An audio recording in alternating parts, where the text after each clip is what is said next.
दोस्तों, जब आप नया मोबाइल खरीदते हैं तो आपका मोबाइल बिल्कुल बढ़िया काम करता है, लेकिन जैसे जैसे आपका मोबाइल पुराना होने लगता है, 1.5 साल बाद या 2 साल बाद आपके मोबाइल में धीरे धीरे प्रॉब्लम्स आनी शुरू हो जाती हैं। जैसे आपका मोबाइल स्लो चार्ज होने लगता है, या फिर आप अपने मोबाइल को चार्ज करते हैं तो अगर आपका मोबाइल थोड़ा सा भी हिल जाता है तो चार्जिंग डिस्कनेक्ट हो जाता है, चार्ज होना बंद हो जाता है, तो फिर आपको दोबारा से पिन कनेक्ट करना पड़ता है, या फिर कभी कभी आपका मोबाइल चार्ज ही नहीं उठा पाता है। तो अगर आपके मोबाइल में भी इस तरह की प्रॉब्लम आ रही है तो आप इस वीडियो को पूरा अंत तक जरूर देखिएगा। और हाँ दोस्तों, वीडियो में आगे बढ़ने से पहले आप इस वीडियो को लाइक कर दीजिएगा और आपके पास किस कंपनी का स्मार्टफोन है नीचे कमेंट करके जरूर बताइएगा। इतना ही नहीं, अगर अभी तक आपने इस चैनल को सब्सक्राइब नहीं किया है तो नीचे लाल कलर में लिखा होगा सब्सक्राइब पर क्लिक करके चैनल को सब्सक्राइब कर लीजिएगा। तो चलिए वीडियो शुरू करते हैं। दोस्तों, मान लीजिए आप अपने मोबाइल को चार्ज कर रहे हैं, आपका मोबाइल तो चार्ज हो रहा है, लेकिन जैसे ही अगर आपका मोबाइल थोड़ा सा भी हिल जाता है तो आपका मोबाइल चार्ज करना बंद कर देता है, आपका मोबाइल चार्ज करना छोड़ देता है। तो इस कंडीशन में आप सबसे पहले ये चेक कीजिएगा कि यूएसबी चार्जिंग केबल खराब तो नहीं हो गया है। चेक करना बहुत ही आसान है। सबसे पहले आप किसी और का मोबाइल लाइएगा और अपने चार्जर से उस मोबाइल को चार्ज करके देखिएगा।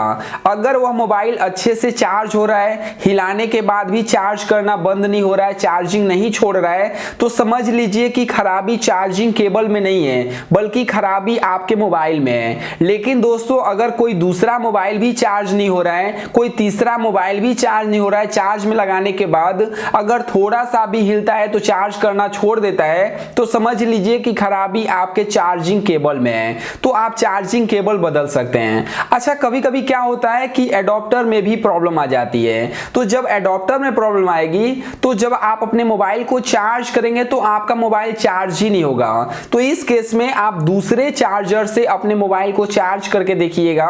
अगर आपका मोबाइल दूसरे चार्जर से चार्ज हो रहा है बिना किसी रुकावट के, तो समझ लीजिए कि आपका चार्जर ही खराब हो चुका है। तो आप एडॉप्टर को बदल सकते हैं या फिर आप एक नया चार्जर ही ले सकते हैं, साथ में आपको केबल भी मिल जाएगा। दोस्तों, ये तो रही चार्जर खराब होने की बात, लेकिन मान लीजिए आपका चार्जर ठीक है, आपके चार्जर से दूसरा मोबाइल अच्छे से चार्ज हो रहा है, लेकिन जब आप अपने मोबाइल को चार्ज करते हैं तो आपका मोबाइल चार्जिंग बार बार छोड़ देता है। तो इस कंडीशन में क्या हो सकता है कि आपके मोबाइल का जो चार्जिंग पोर्ट है, हो सकता है उसका पिन टूट गया हो या फिर उसमें डस्ट जम गया हो। तो अगर डस्ट है तो उसको आप क्लीन कर सकते हैं, लेकिन अगर चार्जिंग पिन टूट गया है तो उसको आपको चेंज करवाना पड़ेगा। तो चेंज करवाने के लिए आप सर्विस सेंटर जा सकते हैं। अब दोस्तों, एक और प्रॉब्लम आती है कि आपका मोबाइल कुछ दिनों के बाद स्लो चार्ज होने लगता है। तो इस कंडीशन में आपको किन किन बातों का ध्यान रखना चाहिए। सबसे पहला तो ये कि अगर आपके मोबाइल में सॉफ्टवेयर अपडेट आता है